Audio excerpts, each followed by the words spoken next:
عزیزان محترم، حضرت نوح علیہ السلام آپ کو معلوم ہے کہ شیخ الانبیاء ہیں۔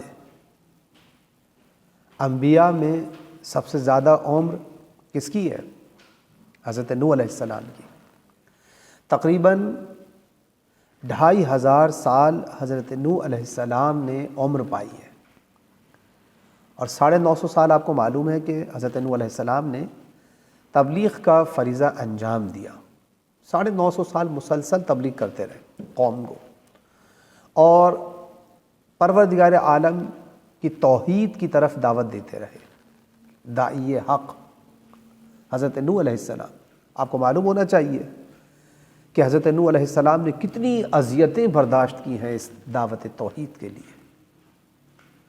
ہم تو سمجھتے ہیں نا کہ یہ دین ہمارے پاس بس اسی طرح پہنچ گیا، نہیں عزیزان محترم، ایسا نہیں ہے۔ اولیاء الہی نے، انبیاء علیہ السلام نے بڑی زحمتیں اٹھائی ہیں اس کو ہم تک پہنچانے کے لیے۔ یہ دعوت توحید اتنی آسان نہ تھی۔ آپ دیکھیں کہ ایک حضرت نوح علیہ السلام کتنی اذیتیں برداشت کر رہے تھے،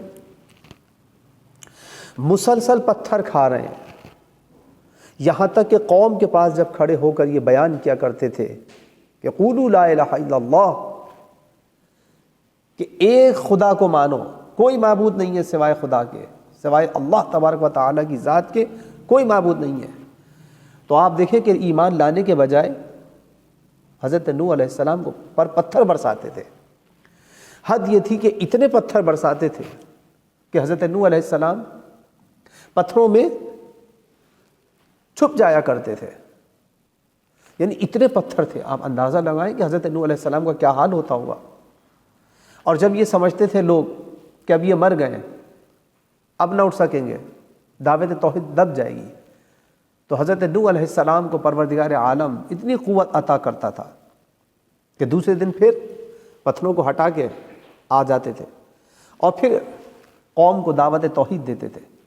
لیکن آپ یہ دیکھیں کہ قوم مسلسل ان کی نافرمانی کر رہی تھی، انہیں اذیتیں پہنچا رہی تھی، لیکن حضرت نوح علیہ السلام ہٹے نہیں ہیں، ڈٹے رہے ہیں پروردگار عالم کی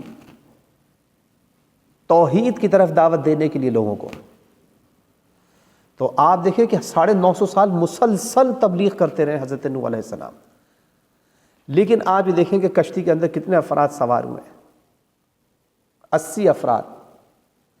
ہم آج کے دور میں بھی بہت سارے لوگ حالات کو یہ سمجھتے ہیں کہ حالات ایسے چل رہے ہیں، حالات کا بہانہ بنا کے ہم حق سے دور ہو جاتے ہیں عزیزان محترم، کہ ماحول ایسا ہے، فیشن ایسا چل رہا ہے، لہٰذا ہمیں ماحول کے مطابق چلنا پڑتا ہے، دنیا کے مطابق چلنا پڑتا ہے۔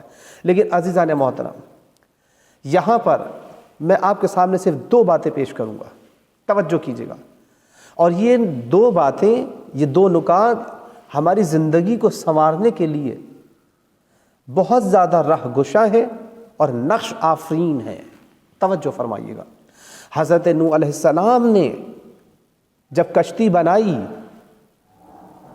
اور آواز دی حیوانات کو، صرف ایک بار جانوروں کو بلایا، تو آپ دیکھیں وہ جانور اپنی جان بچانے کے لیے کشتی میں سوار ہو گئے سب کے سب، جبکہ آپ 950 سال انسانوں کو بلاتے رہے مگر انہوں نے ڈوبنے کا ہی فیصلہ کیا۔ توجہ فرمائی آپ نے۔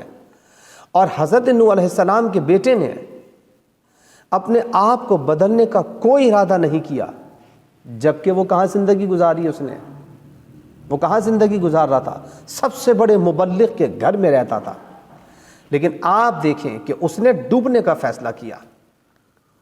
لیکن ادھر آپ دیکھیں فرعون کی بیوی نے اپنے آپ کو بدلنے کا ارادہ کر لیا، جبکہ وہ اس وقت کے سب سے بڑے ظالم کے گھر میں رہتی تھی۔